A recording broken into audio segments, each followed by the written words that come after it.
Okay, so now I show up to start both Zen Browser themes, but before you continue, don't forget to subscribe to the channel for more Zen Browser tutorials. So open the browser and you tab. Head over to the three dots on the left sidebar on top, and just head over to settings here, or you can just click on extensions and themes, and get extensions and themes on Zen.0.1. Click on this link.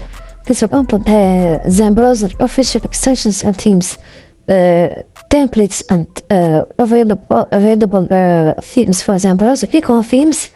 Then you have the ability to see clearly recommended themes on Zen Browser. Click on the theme that suits your needs, and you just click on the same theme to start using this theme in your Zen Browser. So click on Add. Click on OK, and this theme should be installed in your Zen Browser now. So this is pretty much it, guys. If you found this video helpful, don't forget to like, subscribe, and leave a comment.